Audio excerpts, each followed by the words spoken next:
guys, how's it going? Happy Tuesday. I am pretty tired, but I do want to do this video. 3 very scary, true rainy night horror stories. It did actually rain today. Well, you know what? It is 1 a.m. right now, so this video will be uploaded today anyways. But basically, yeah, like it's foggy right now, it was raining tonight, and, you know, it was like evening. Yeah. It was night, it was pitch black, and it was pouring out, so I guess this relates to basically right now, so. Hopefully I don't have any horror stories while filming this, or for the rest of the night, or ever, but you know. Yeah, 3 very scary true rainy night horror stories by Mr. Nightmare. I do see other ones that are out, but they're like members only, and I'm not a member, so. And even if I was, I can't react to them and put on my YouTube, because then it kind of defeats the purpose. I pay, but then you guys see their, yeah, you guys get what I mean. So I can't do members only videos anyways, so unless it's viewable to the public, I can't do a reaction to it anyways, so. Starting. 23 minutes and 20 seconds. This video came out 10 hours ago at the time that I'm recording this, so it is a very new video. And yeah, rainy night horror stories. Let's go. I'm behind on I think a desert video as well, but a desert horror story, but I'll do that one at some point. This happened when I was really young. I'm talking 2nd or 3rd grade. Wow. It's hard for me to remember things clearly from that long ago, but this memory stands out for reasons you'll soon understand. It was a school day, and it had been raining cats and dogs all day. After picking me up from school, my parents left the house for some upscale events. I can't remember if it was a fundraiser or a dinner party or something else entirely. Either way, they were supposed to come back home that night, but while they were gone, the storm picked up like crazy, and it became unsafe to drive long distances. So instead of driving back home, they reluctantly decided to spend the night at one of their friends' houses who lived much closer to where the event was. I remember them calling me on the house phone and repeatedly apologizing for leaving me there by myself, even though I insisted that I wasn't even hungry and I'd be fine. My mom gave me a list of things to do. Wait, how old are you in 2nd grade? Because I know in 8th grade you're like 13, so it's like, and that's even still pretty young. Like, you know what you're doing at 13, but 2nd or 3rd grade? That's like, what, 8, 9 years old? Or am I tripping? 8, 9, 10 years old? Like, bro. Before bed. Lock all the doors and windows, keep at least one house light on, make sure all the blinds were closed. Typical stuff. At the time, I didn't understand why they were making such a big deal about everything. I wasn't quite old enough to realize how important it was to not leave kids my age home alone. In fact, I was actually kind of excited to have the place to myself. It meant unlimited candy and no bedtime. I obviously didn't have a TV or any kind of screen in my room, so I stayed downstairs in the living room watching TV on the couch. I told myself I'd do all that stuff my mom had requested right before going to sleep, since I was planning on staying up all night anyway. But at some point later in the night, the sugar crash got to me, and I accidentally fell asleep. No surprise there. I don't remember exactly what time I ended up waking. You should have made sure everything was locked up already on 9. Like, when you get in the house, you lock all your shit anyways. Like, right now, I don't have any windows open. Like, sometimes overnight, I do have windows open. But to be fair, I'm on the 2nd floor, so it should be fine. Should be fine. But downstairs, we leave everything closed. Doors obviously locked. We have, like, the side door, the back door, the front door, all them locked. With the chain. 100%. Waking up, but it was late enough for the TV to have gone into sleep mode, so 3 hours minimum. I distinctly remember being much colder when I woke up. Nothing too out of the ordinary. I mean, temperatures drop at night, but the difference was significant enough for me to instantly make the connection, even at that young age. I thought about just curling back up and going back to sleep, but then I remembered the list my mom had given me. Even at that age, I knew she'd find out if I didn't do it, and I really didn't want to get in trouble after she trusted me to stay home alone. So I forced myself off the couch and went to check the windows and doors. I went around and did everything she asked. Locked the front and back doors, closed all the blinds. So you're telling me your front and back door wasn't already locked in the first place? Checked the windows, even the light. Everything was shut tight, which confused me a little because the house still felt way colder than it should have. I even put my hand against a couple of the windows to make sure they weren't cracked open or something, but they were all sealed. I figured maybe the storm knocked out the heater or something, and I didn't think much more about it. That explanation made sense to me at the time, and I was so tired that I couldn't devote more energy to thinking about the heat. So I headed upstairs to my room, ready to crawl into bed and forget about it. Honestly, like, when you're so tired, like, you hit the bed and then you're just like, out, and I love that feeling. Like sometimes I just love that feeling because I could just like pass out and die, and it just feels like not actually die, but like you just like it just feels so good to just crash out like that. Oh my god. When I got to my room, I finally realized just how bad the storm had gotten. Our living room is tucked into the center of the house, so I hadn't really been able to appreciate the storm from down there. My childhood bedroom has a big external window, though, so I could hear everything. The rain was slamming against the glass like it was trying to get in, and every minute or so there was a burst of lightning, followed by a deafening clash of thunder. I wasn't scared of storms at that age, but I do remember being concerned that a tree was going to fall in the house. That's probably why I had trouble falling back asleep, even though I had been dead tired not even 20 minutes prior. As I was lying there, trying to fall asleep, I started picking up on these odd sounds. Every so often, there were these weird creaking sounds, like shifting wood. Thing is, the entire floor is carpeted, so it couldn't have been coming from my room. At first, I thought it was a tree swaying in the wind, but the sound didn't quite fit. Even then, I knew the general sounds associated with thunderstorms. This definitely wasn't one of them. It started bothering me after a while. For whatever reason, it wasn't the storm keeping me up. It was that stupid sound. I couldn't take it much longer, so I sat up and looked around the room, not really sure what I was looking for. I listened, trying to drown out the sounds of the storm and focus in on the creaking. Sorry guys, I'm like my eyes are like blurry because I'm tired. Lightning flashed, illuminating the whole room. Everything looked normal, but my eyes were drawn to the only wooden thing in the room, the closet.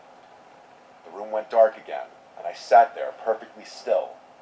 About a minute later, lightning flashed again, and my room was once again lit up for just a split second.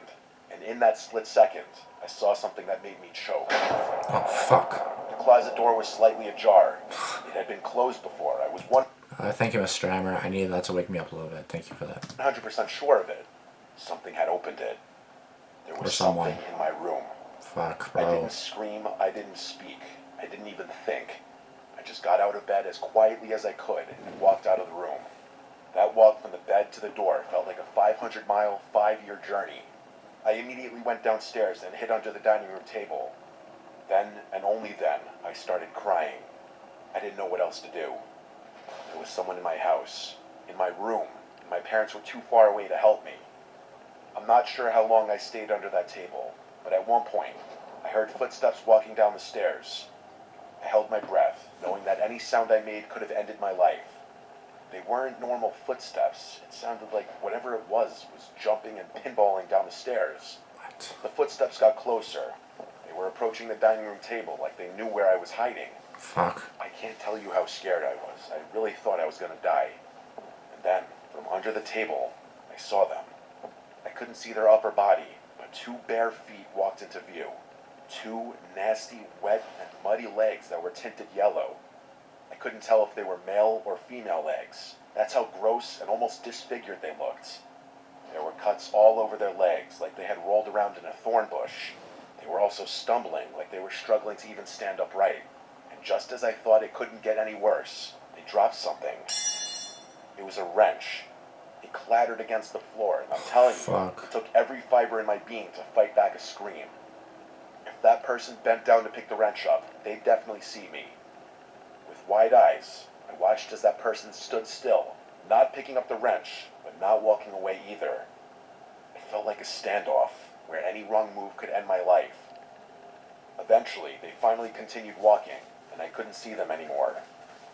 I listened as the chaotic footsteps stomped and stumbled around my first floor for what felt like an eternity. Then, finally, the front door opened and shut. They were gone. I stayed hidden under that table for a long time after that. Part of it was fear, but another part of it was what I can only describe as trauma. I just remember being shaken and scared. I was at the ripe age where I understood how dangerous the situation was, but not old enough to know how to deal with it. The rest of the night was kind of a blur. I picked the wrench up off the floor, not wanting my parents to find it the next morning. After making sure the front door was locked, I slumped back upstairs, crawled into bed, and fell asleep. Everything went back to normal after that. For whatever reason, I was terrified to tell my parents.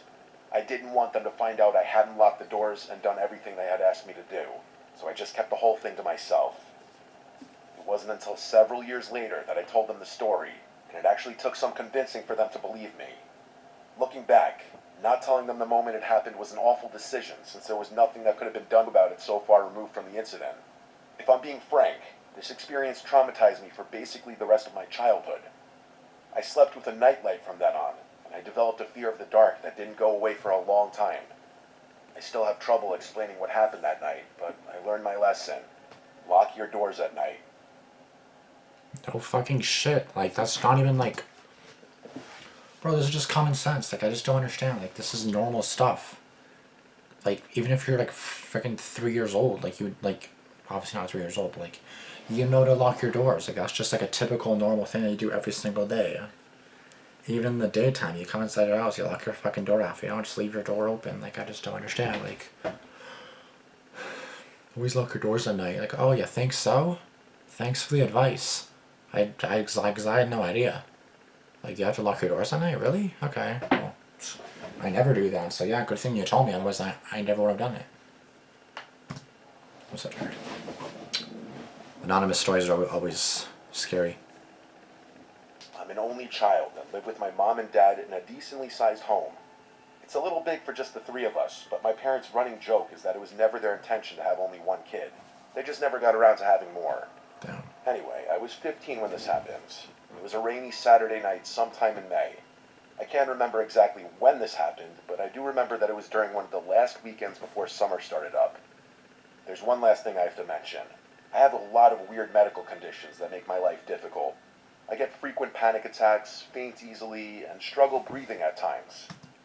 And that's at 15? I feel bad for you, bro. I'm also one of those weird people who needs complete and total silence to fall asleep. Like, even a small fan is enough to keep me awake. I've mostly learned how to deal with it, but sleepovers and vacations are still unbearable.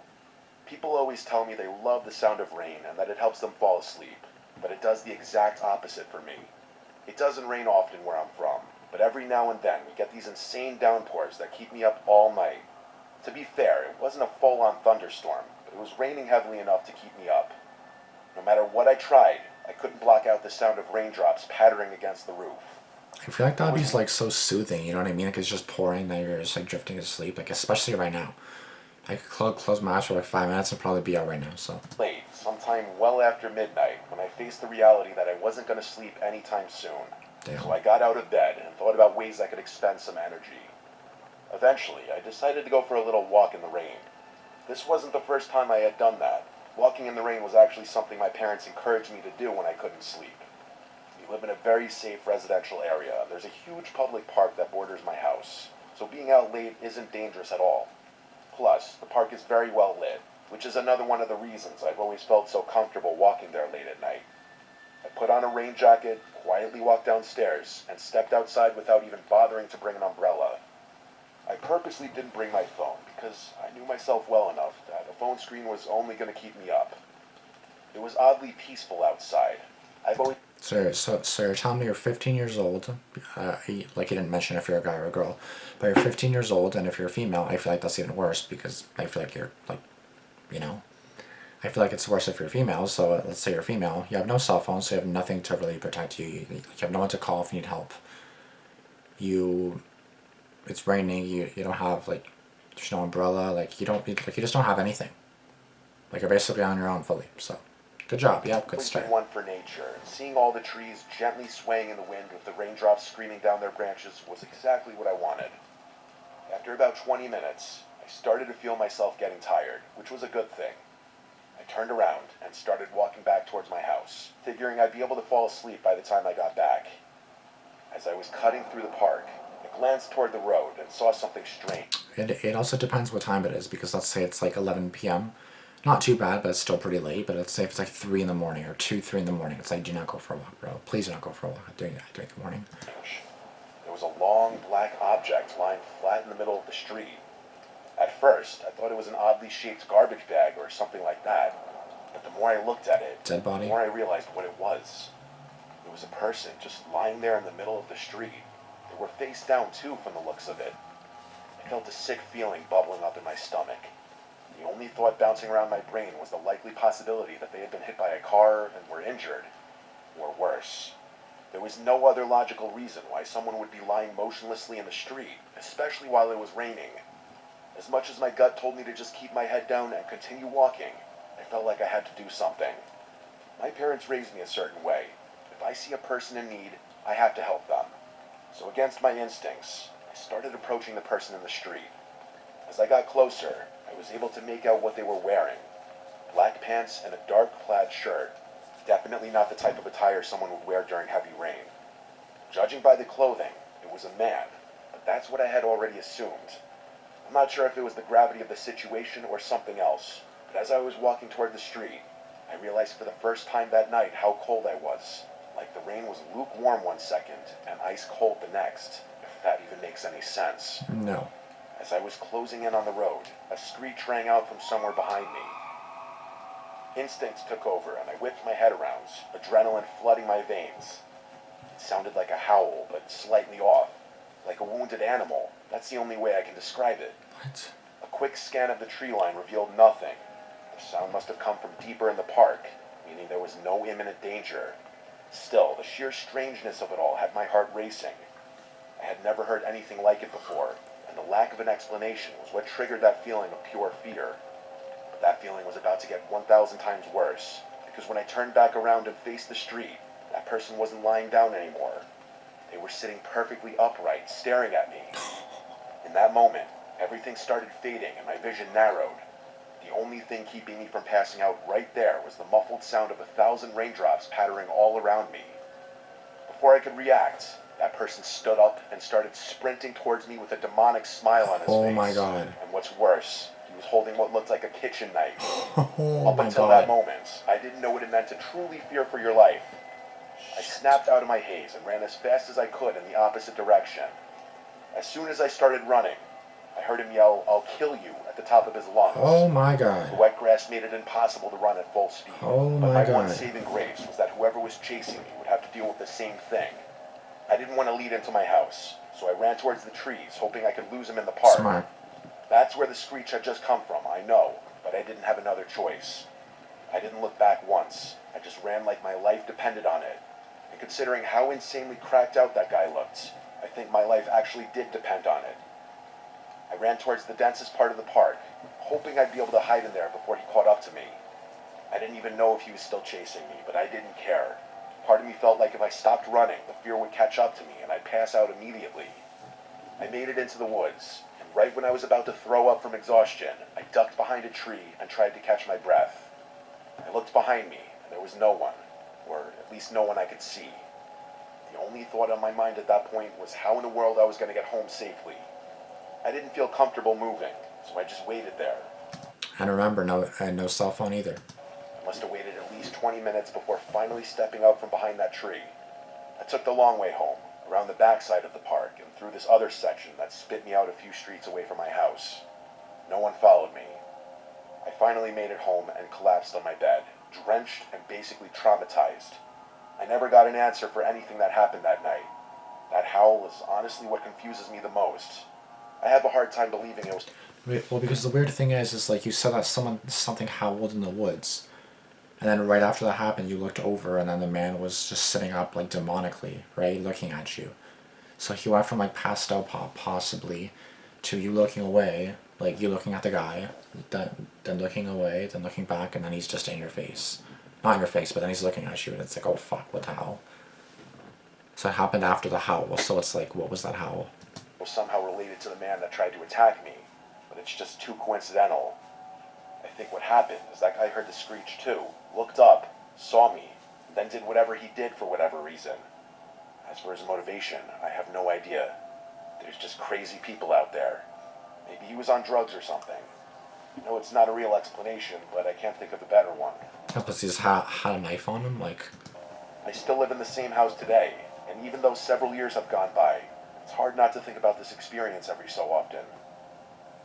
I almost fucking died, basically, going for a walk. Take your fucking phone, bro. Never go without your phone.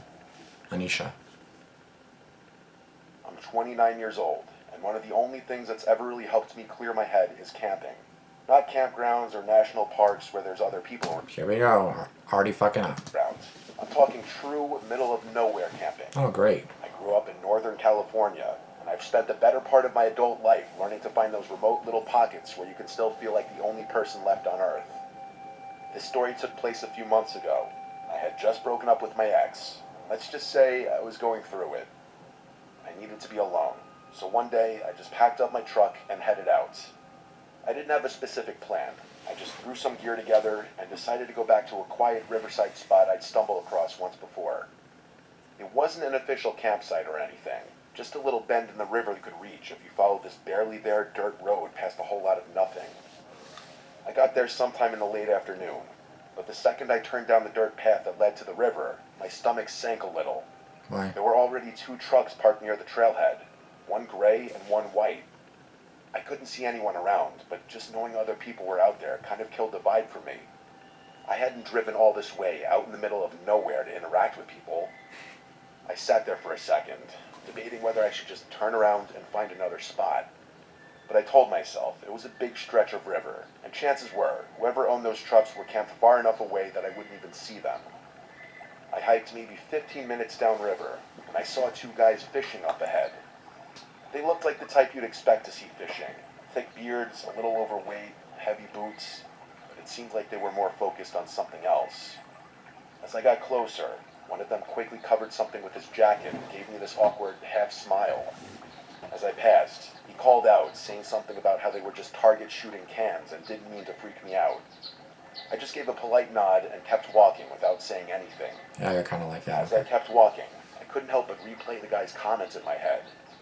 It wasn't even what he said that bothered me. It was how rushed and awkward it came out. Like he was trying too hard to sound casual. I got that uneasy feeling you get when something doesn't quite add up, but I pushed it down. People out there weren't exactly known for their social skills. It wasn't that weird for rural folks to be a little off when it came to talking to strangers. I guess so. I told myself to let it go and focus on finding a good spot to set up camp. I found a spot a little further down the bend where the trees were thicker and the trail dipped out of sight. Yeah, I mean, obviously you're not going to assume those guys are sus randomly. Like, they weren't really doing anything wrong, you know what I mean? There's fishing, so I guess you can't really be like, oh yeah, you know, they're sus. Like, how are they sus? They didn't do anything yet, right? It wasn't perfect, but it was tucked away enough that I felt like I had my own space. I set up camp, pulled out a book, and tried to settle in. It started raining lightly not long after, so I threw on my rain jacket and kept at it, letting the sound of the river and the soft drizzle drown everything else out. Later, I wandered down to the rocks by the river's edge to reflect a little bit. That's when I noticed someone across the water. It was one of the guys from earlier, the one who had called out to me, only this time he was alone. He spotted me and waved. I hesitated, then waved back, figuring it was better to be friendly. He yelled across, asking for my name. I don't know why, but I shouted back my real name, Anisha, without really thinking about it. He stood there for a second after I answered, then pulled something out of his jacket. At first, I thought it was a phone, but then I realized it looked more like a disposable camera. Before I could even process it, he held it up and took a picture of me from across the river. And then, without another word, he just turned and started walking back up the riverbank like nothing had happened. What the fuck? I was beyond creeped out. The weird speech patterns and mannerisms were one thing, but taking a picture of me, that was next level strange. I headed back to my campsite and just figured I'd stay put for the rest of the night. After the sun went down, I crawled into my tent and tried to get some sleep. Yeah, you're not safe there, bro. But my mind wouldn't shut off. I kept replaying the breakup in my head, picking apart every word, every mistake, every what if. I don't know how long I lied there like that, just listening to the river and the light patter of rain against the tent. At some point, though, I started hearing something else. Faint, uneven sounds, like someone stepping carefully over wet ground. At first, I tried to convince myself it was just the rain or some animal. Right. But the longer I listened, the clearer it became. It was footsteps. Footsteps, circling the campsite. And the second I made that connection, my stomach dropped straight through the ground. I didn't even have to wonder who it might be. I'm no fool. I never go into the woods alone without protection, and this was no exception. I didn't hesitate. I grabbed my handgun from where I kept it tucked by my Okay, girl. Okay, you are ready. I like that. sleeping bag. Then I unzipped the tent and stepped out into the rain. was pounding so hard I could hear it in my ears, but I needed to stay calm. I clicked my flashlight on and swept it across the trees, and there he was. That creep from earlier, standing a few yards away, half hiding behind a tree. He wasn't smiling or scowling, he just had this blank expression on his face, like he wasn't all there mentally. The scariest part wasn't his demeanor, though, but the fact that he was holding a small axe in his left hand. For a second, I couldn't move. All I could think about was how far I was from anyone. An axe. Nobody would even hear me scream if it came to that. But somehow, I managed to raise the gun and level it at him. I forced my voice to stay calm, even though every part of me was screaming.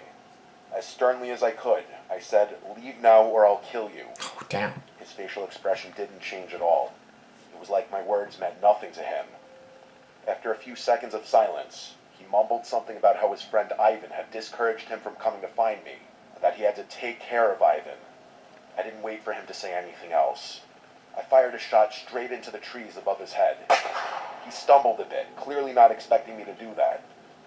I leveled the gun at him again, a little more confident now. I told him it was his last chance and to drop the axe. Damn. He did, and a huge wave of relief washed over me. But I wasn't out of the woods yet. I told him to take his shoes off so that he'd have trouble following me, and then made sure he didn't have any other weapons on his person. Once I was sure he wasn't armed, I told him to go to my tent and grab my gear. I watched him like a hawk as he fumbled with my stuff, forcing him to toss it all out into the open where I could see it. I packed the essentials as fast as I could, never letting him out of my sight. I jammed the axe into my backpack and made sure I wasn't forgetting anything. Damn, you I took it had with to you. leave the tent behind, but that was a small price to pay for staying alive. I then grabbed his shoes and threw them as far as I could into the darkness, and I told him to walk in the opposite direction. I kept the light on him the whole time, and the moment he walked far enough out of sight, I turned and started hiking back up the river as fast as I could. That was the scariest part of the whole encounter, stumbling through the pitch-black forest in the rain with a potential murderer behind me. Fuck. I wasn't sure if he was following me, but I didn't care. I just kept going, trying to use the flashlight as minimally as possible. Both pickup trucks were still in the pullout when I finally made it back to my car. And I feel like the scary part is also that he was like, I had to take care of my friend Ivan. And I was like, wait, what do you mean you killed him? Like, because what? I didn't stop, though. I threw everything in and sped out of there. When I got cell service back, I called the police and reported the whole incident, describing my location as best as I could. A few months have passed since then, and I'm not sure if anything ever came of it, but I'm not going out of my way to find out. What still scares me most about the whole thing is that comment he made about his friend Ivan, that he, quote-unquote, took care of him. I really don't want to think about what that means, but there's only so many explanations. I'm just glad I was armed. I could have easily lost my life that night if I hadn't been. Okay, well, yes, you went camping, but at least you weren't stupid about it. At least you had a gun with you, so props to you for not being a total idiot, but you're still stupid for going camping in the first place, but whatever, you do you, bro. Just, you do you, I guess, whatever. More bars from Mr. Nightmare. He was holding what looked like a kitchen knife. Up until that moment, I didn't know what it meant to truly fear for your life. The fear would catch up to me, and I'd pass out immediately. I headed back to my campsite, and I figured I'd stay put for the rest of the night. Faint, uneven sounds like someone stepping carefully over wet ground. Story was refreshing. I've heard so many stories of people going camping in the middle of nowhere with no weapons to defend themselves with. Exactly, it's like I found at least someone has something. The third story is probably the scariest. The protagonist, Anisha, was so badass for doing all that. Not letting the guy out of her sight, she took control of the situation. Props to her, and good thing she had a piece on her too. The third story goes hard. Props to that person handling it like a pro. The first story is easily one of the most tense I've ever heard. A combination of the tense and mysterious situation and his young age. Yeah, his or her young age, making sure. Yeah, exactly. Like, it's like you don't know if he's well, or he's or she. I don't know if it's a guy or a girl. But regardless, that's just terrifying. You know what I mean? Like whether you're a guy or a girl. But I feel like if you're like a little girl rather than like a little boy, it's more scary. I don't know if it's.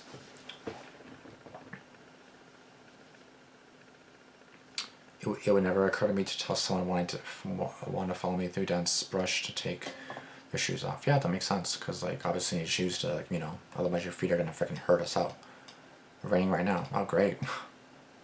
There's literally a storm outside right now. Perfect vibe. Yeah, again, there was thundering for me like literally a couple hours ago. Cinema I was really logged in the last couple of weeks. Been watching since my elementary school, and I'm now graduated. I don't think the uploads have ever come so frequently and with such good stories, or so many good stories. If I don't say the right word, then it doesn't matter. I'm tired right now, so. I never understood. I always never understood why people say your videos help them when they're feeling down, but today I've had a really bad day. And seeing that you made an upload actually made my day better. Now I know why. Thank you.